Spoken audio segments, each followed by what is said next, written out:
जय हिंद प्यारे साथियों, कैसे हो आप लोग। आई होप आशा करते हैं कि आप लोग बढ़िया होंगे। जैसा आप जानते हैं हमारे क्लास 10th का चैप्टर नंबर 5 चल रहा है जिसका नाम है समांतर श्रेणी। उसमें 2 क्वेश्चन आज मैं करवाने वाला हूँ। बहुत ही इंटरेस्टिंग क्वेश्चन है। वो आपको कुछ साधारण ब्याज वाले हैं, कुछ किरायों वाले भी हैं। तो आपको लगेंगे ये साधारण ब्याज के हैं ही नहीं है, बस मैं आपको चुटकियों में सॉल्व करवा दूंगा इन क्वेश्चनों को। जैसा आप जानते हैं कि जो हमारा चैप्टर चल रहा है उसमें हमारे प्रश्नावली 5.2 के 8 उदाहरण हो चुके हैं, जिसमें अब 9वां और 10वां उदाहरण बच रहा है। आज हम उन उदाहरणों को इतने मस्त तरीके से करने वाले हैं। चलिए आप समझते हैं पहले क्वेश्चन की ओर। जैसा आप जानते हैं कि क्वेश्चन लिख रखा है, क्या क्वेश्चन क्या है। 1000 कितना 1000 की एक धनराशि 1000 की एक धनराशि 8% के वार्षिक साधारण ब्याज पर निवेश की जाती है। कितने 1000 रुपए है भाई। कोई एक व्यक्ति है जो 1000 रुपए उधार लेता है।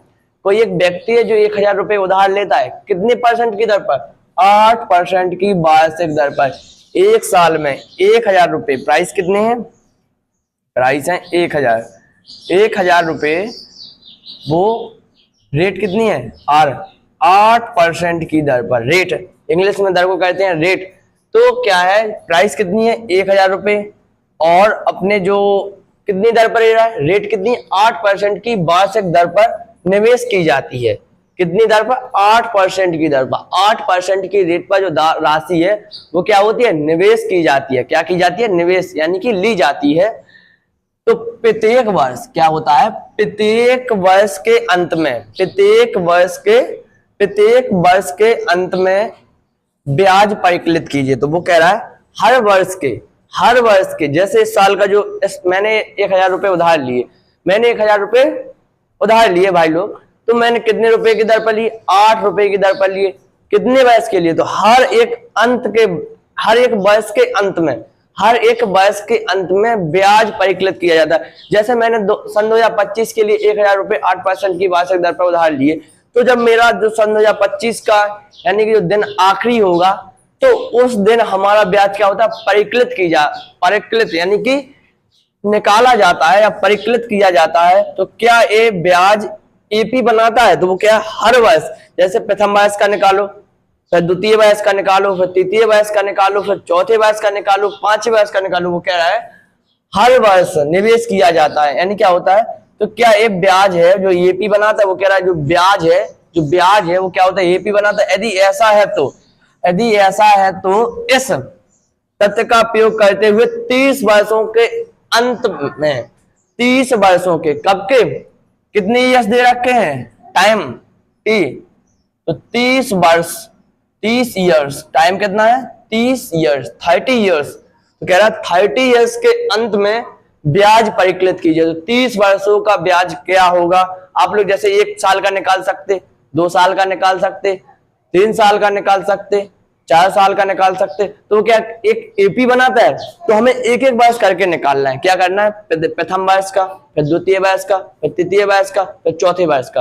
तो यहाँ पे समझते हैं प्यारे साथियों। आइए हमने लिखा पहले यहाँ पे हल। क्या लिखा हल लिखते ही हमारे दिमाग में आया, पहले हमें सबसे पहले कॉपी में जब एक क्वेश्चन आता है आपकी कॉपी में तो आपको सबसे पहले अपने दिमाग में सोचना है कि बढ़िया तरीके से इस क्वेश्चन को सॉल्व किया जाए।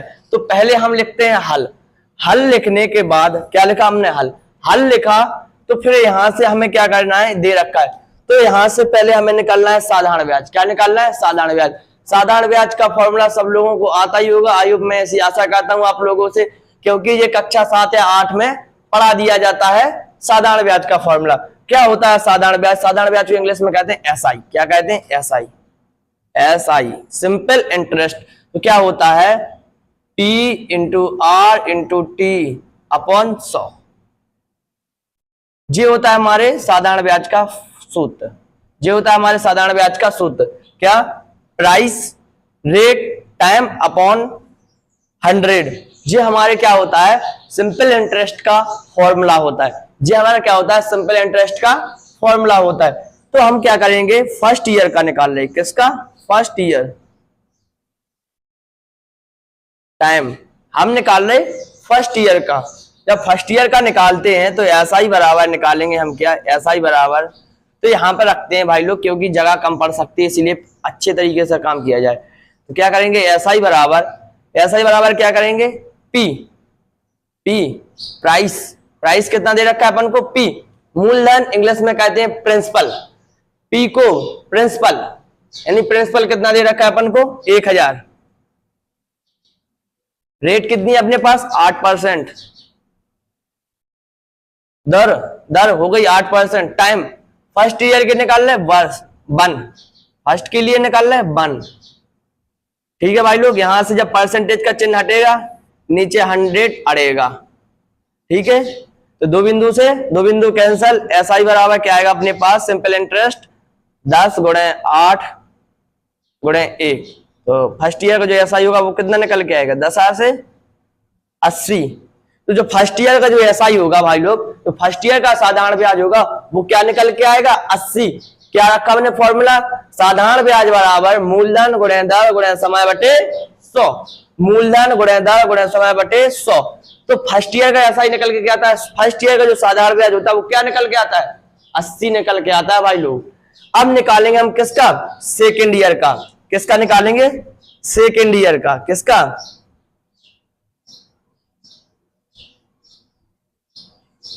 किसका चाहिए हमें, सेकेंड ईयर का चाहिए, किसका। तो भाई लोग यहां पे ना निकाल के हम निकालेंगे सेकेंड ईयर का, कहां पे, यहां पे, टाइम टी बराबर सेकेंड ईयर,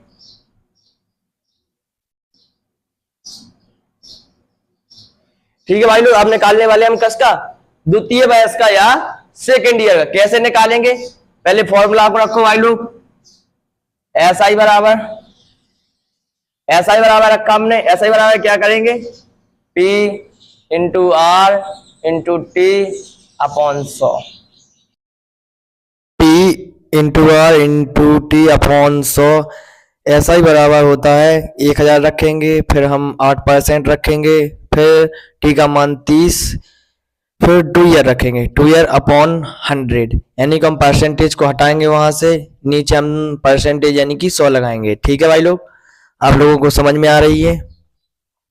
दो बिंदु से हम दो बिंदुओं को क्या कर देंगे, कैंसिल आउट कर देंगे। कैंसिल करने के बाद ऐसा ही बराबर होता है हमारे पास 10 गुणे 8 गुणे 2, 10 गुणे 8 गुणे 2, यानी ऐसा ही बराबर हो जाएगा अपने पास 8 दूनी 16, 16 गुणे 10 160 हो जाएगा।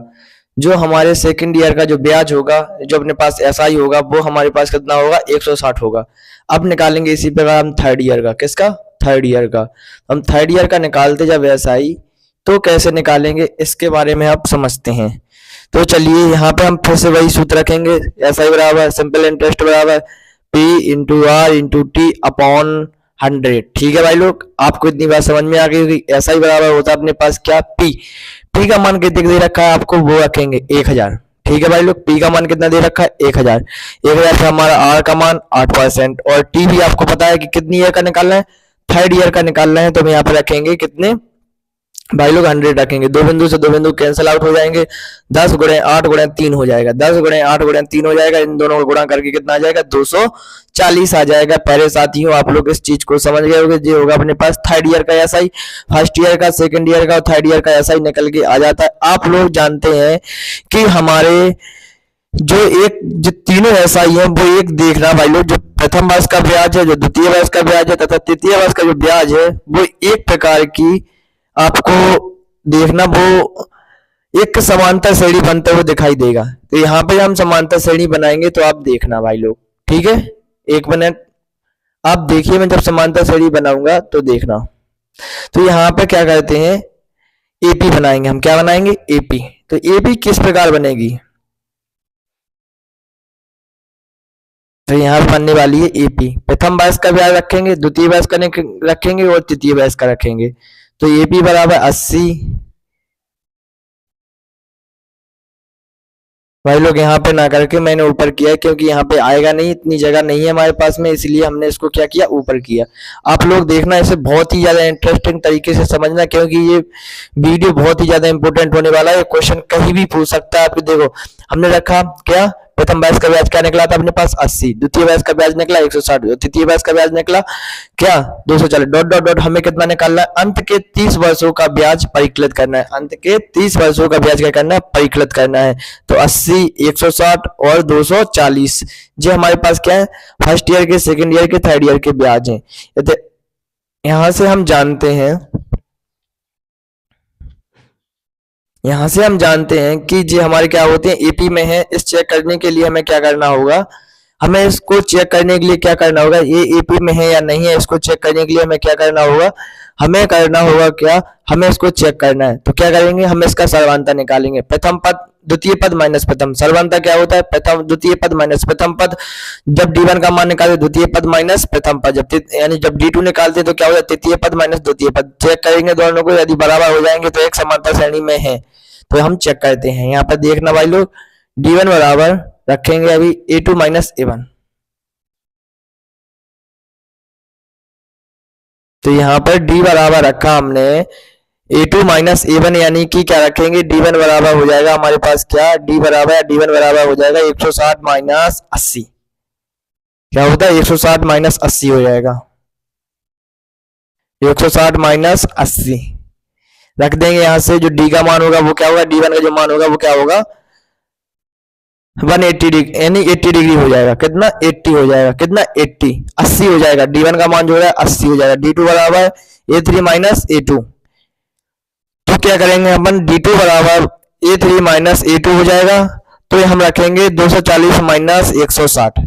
तो A3 का मान कितना है भाई लोग अपने पास, 240, यानी कि तृतीय वर्ष का ब्याज कितना है, 240 माइनस 80, नहीं 160। जब 160 को माइनस कर देंगे तो D2 का मान निकल के आएगा हमारे पास कितना भाई लोग, 80 निकल के आएगा। तो हम ऐसे कहते हैं D1 और D2 बराबर है, बराबर कितना 180। अतः यानी कि बराबर है, यहां से क्या है, एक समांतर श्रेणी। आप जानते हैं कि जब इनके बीच के पदों का अंतर समान होता है तो हम कह सकते हैं यह एक समांतर श्रेणी है, कह सकते हैं ना भाई लोग। जब यहां से D का मान निकल गया, आपको पता पड़ गया कि जब एक समांतर श्रेणी में है तो श्रेणी का पहला पद अपना प्रथम पद होता है, श्रेणी का सर्वांतर अपना सर्वांतर होता है। तो कितने कितने वर्षों का, तो अंत के 30 वर्षों का ब्याज परिकलित कीजिए। हमें यहाँ पर अंत के 30 वर्षों का ब्याज परिकलित करना है, तो हम कैसे करेंगे उसे आप जानते हैं, ठीक है। यहाँ से तो श्रेणी का पहला पद अपना क्या होता है, प्रथम पद होता है। श्रेणी का पहला पद यानी अपना प्रथम पद होता है। तो क्या होगा, A का मान 80 हो जाएगा, D का मान भी क्या होगा, 80 होगा। यहां से हम लगाएंगे समांतर श्रेणी के n का मान भी दे रखा है अपन को, कितना, n का मान भी दे रखा है कि n 30 वर्षों का ब्याज ज्ञात करना है। कितने, अंत के 30 वर्षों का ब्याज परिकलित करना है। यहाँ से an का फॉर्मूला लगाएंगे, an बराबर होता है a plus n minus 1 into D. an का फॉर्मूला क्या होता है, समांतर श्रेणी का n पद क्या होता है, a plus n minus 1 into D. a 30 रखा, a का मान रखा 80, 30 रख दिया, 30 माइनस 1 इंटू 80, ठीक है। a 30 बराबर हो जाएगा अपने पास क्या, 80। यहां पे कैलकुलेशन करके हमारा जो मान होगा वो कितना होगा, 2400 रुपए हो जाएगा। कितना, तो 30 वर्षों का जो ब्याज होगा वो कितना हो जाएगा, 2400 रुपए हो जाएगा। भाई लोग आपको इतनी बात समझ में आ गई होगी। आप लोगों को नोट करने का टाइम मिलेगा, आप इसे नोट कर लेना। मैं यहाँ पे ऊपर लिख देता हूँ, आप लोगों को दिखाई नहीं दे रहा होगा यहाँ पे जो वैल्यू, मैं उनको क्या करूंगा ऊपर लिख दूंगा। यहाँ पे जो ईपी लिख रखा है वहां पे मैं इन वैल्यू को लिख दूंगा, ठीक है भाई लोग। आप लोग समझ गए होंगे मैं इस प्रकार कर रहा हूँ। जैसे जब मैं 30 का गुणा 80 में करूंगा कितना हो जाएगा, 240, और 240 हो जाएगा, नहीं जब 30 का गुणा मैं 80 में करूंगा 2400 माइनस 80। अब 1 का गुणा माइनस 1 में करूंगा तो माइनस 1, तो 80 से 80 कट जाएगा और हमारा जो आंसर होगा वो कितना हो जाएगा, 2400 हो जाएगा। फाइनली ये देख लीजिए, ये रहा हमारा आंसर। यहाँ पे भाई लोग थोड़ा दिखाई नहीं दे रहा है तो आप, मैंने अभी 1 सेकंड में इसे ठीक कर देता हूँ। जो चीज नहीं दिखाई दे रही है वो अभी दिखाई दे जाएगी। 1 मिनट का वेट कीजिए आप, अभी 1 सेकंड पहले साथियों। ये आपके लिए बहुत ही ज्यादा मोस्ट क्वेश्चन होने वाला है, आप इसे छोड़ के मत जाइए, क्योंकि छोड़ दोगे तो आप बार बार पछताओगे भाई लोग। आप इस बात का ध्यान रखें, ओके भाई। इस क्वेश्चन को बहुत ही ज्यादा मोस्ट इंपोर्टेंट क्वेश्चन है भाई लोग, ये एग्जाम के पॉइंट ऑफ व्यू से बहुत ही ज्यादा मोस्ट होने वाला है। आप 1 मिनट अभी वेट कीजिए, आपको सारी चीजें क्लियर तरीके से दिखाई जाएंगी। एग्जाम के पॉइंट से बहुत ही ज्यादा इंपॉर्टेंट होने वाला क्वेश्चन है, थ्योरेटिकल बेस्ड क्वेश्चन है। अब पूछ लिया जाएगा तो बहुत से सारे बच्चों गड़बड़ा जाते हैं, उन्हें साधारण ब्याज का फॉर्मूला ही भूल जाते हैं। क्या होता है? साधारण ब्याज बराबर मूलधन गुणा दर गुणा समय बटे 100 हो जाता है। यहाँ पे देख लो प्यारे साथियों, आप इसका स्क्रीनशॉट ले लो, जिसे भी स्क्रीनशॉट लेना हो तो ले सकता है भाई। देखो भाई यहाँ पे मैंने क्या किया, यहाँ पे मैंने दोबारा थोड़ी कैमरा की जूमिंग को कम कर दी। जैसे कि जब आप जानते हैं 80 ए का मान था, और यहाँ पे 30 माइनस 1, जब 80 का गुणा जब मैंने 30 किया तो 2400 हो गया, और 1 का गुणा जब माइनस 1 का गुणा 80 में करेंगे तो माइनस का 80 हो जाएगा। भाई ये आपका दूसरा क्वेश्चन रहा। Okay bye bye. देखिए प्यारे साथियों, आपने पिछला क्वेश्चन नोट कर लिया होगा। अब हमारा जो क्वेश्चन है, जैसा कि आप जानते हैं कि एक फूलों की क्यारी में, एक फूलों की क्यारी में, क्यारी, एक फूलों की क्यारी है, जैसे पंक्ति है, एक फूलों की एक पंक्ति ए है, एक फूलों की पंक्ति ए है, एक फूलों की पंक्ति ए है, एक फूलों की पंक्ति ए है। ठीक है, तो जैसे आप जानते हैं पिछला क्वेश्चन आपने नोट कर लिया होगा, अच्छी तरह से समझ में भी आ गया होगा। जैसे फूलों की एक क्यारी में, फूलों की एक क्यारी में पहली पंक्ति में, फूलों की एक क्यारी है, जैसे क्या होता है, एक ढोरी टाइप की बना दी जाती है। गांव वगैरह में आप कभी फूलों के वहां पे गए होंगे, जहाँ पे फूल वगैरह लगे होते हैं, आप लोग ने तो देखा होगा। आयु कैसे आशा करते हैं कि जो फूलों की खेती करते हैं लोग, उनके यहाँ कुछ इस प्रकार की ढोरियां बनी होती हैं। उन्हें देसी भाषा में क्या कहते हैं? ढोरियां। ढोरियां लाइनें बनी होती हैं, ऐसी एक मेड़ टाइप की बनी होती है। खेतों में गए होंगे तो उसकी एक पंक्ति में 23 गुलाब है। जैसे मानी पहली पंक्ति है, ये पहली पंक्ति है, या पहली क्यारी की पहली पंक्ति में, पहली क्यारी की पहली पंक्ति में कितने गुलाब हैं? 23। ठीक है, 23 गुलाब के पौधे हैं। कितने पौधे हैं इसमें? ऐसे करके 1 2 3 4 5 6 7 8 9 10, कितने पौधे लगे हुए हैं? 23। पहली क्यारी की पहली पंक्ति में कितने पौधे लगे हुए हैं? 23 गुलाब के पौधे, 23 गुलाब के पौधे लगे हुए हैं। कितने? 23 गुलाब के पौधे लगे हुए हैं। कितने? 23 गुलाब के पौधे लगे हुए। दूसरी पंक्ति में कितने? जी हमारे पास कितनी है? दूसरी पंक्ति। जी क्या हमारे पास? दूसरी पंक्ति में कितने पौधे लगे हुए? 21 पौधे लगे हुए। 1 2 3 4 5 6 डॉट डॉट करके कितने पौधे लगे हुए हैं? 21 पौधे लगे हुए हैं। कितने? 21 पौधे लगे हुए हैं। कितने पौधे लगे हुए भाई लोग? 21 पौधे लगे हुए। ये होगी हमारी तीसरी पंक्ति। क्या बोलेंगे ऐसे? तीसरी पंक्ति बोलेंगे। क्या? तीसरी पंक्ति में कितने गुलाब लगे हुए हैं? 19 गुलाब लगे हुए हैं। कितने? 19 गुलाब के पौधे लगे हुए हैं। तीसरी गुलाब की पंक्ति में, तीसरी गुलाब की पंक्ति में कितने पौधे लगे हुए हैं? 19 पौधे लगे हुए हैं। इसमें कितने? 1 2 3 4 5 6 7 8, कितने पौधे लगे? 19। तो वे कह रहे, सुनिए भाई लोग, सुनिए, यहां पर इत्यादि उसकी अंतिम पंक्ति में 5 गुलाब के पौधे लगे हुए हैं। इसकी अंतिम पंक्ति में कितने गुलाब के पौधे लगे हुए हैं? 19 गुलाब के पौधे लगे हुए हैं। इसकी अंतिम पंक्ति में कितने पौधे लगे हुए हैं? 19, यानी 5 गुलाब के पौधे लगे हुए। इसकी अंतिम पंक्ति पता ही नहीं है हमें कौन सी है। तो मान लिया हमने कही ए इसकी अंतिम गुलाब की पंक्ति है, जिसमें कितने पौधे लगे हुए हैं? उन 5 पौधे लगे हैं गुलाब के। इसके अंतिम पंक्ति में कितने पौधे लगे हुए हैं? 5 पौधे लगे हुए हैं।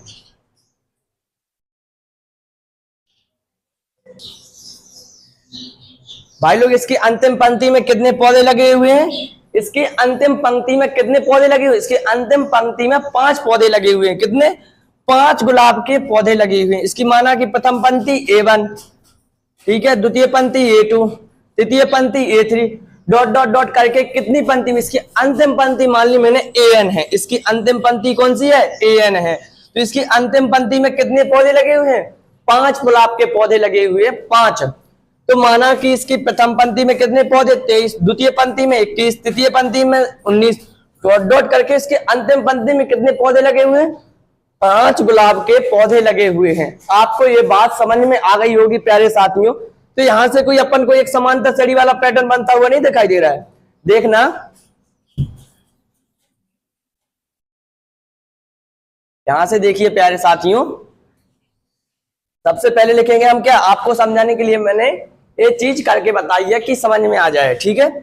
यहां से लिखेंगे सबसे पहले हल, हल लिखना नहीं भूलना है किसी भी कॉपी में। आप एग्जाम में देने बैठो कोई भी क्वेश्चन सॉल्व करो, उसका पहले संशय क्या होना चाहिए, हल।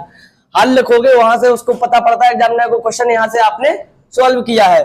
तो यहाँ से देखिए अपन क्या लिखेंगे, प्रथम, यानी कि देखो प्रथम पंक्ति में, प्रथम पंक्ति A1 A2 A3 dot dot dot dot क्या है AN। तो क्या प्रथम पंक्ति में कितने गुलाब लगे हुए हैं, 23, द्वितीय पंक्ति में 21, तृतीय पंक्ति में 19 डॉट डॉट करके इसके अंतिम पंक्ति में कितने गुलाब लगे हुए, 5 गुलाब के पौधे लगे हुए हैं। यहां से हम चेक करेंगे कि जी एपी में है या नहीं है।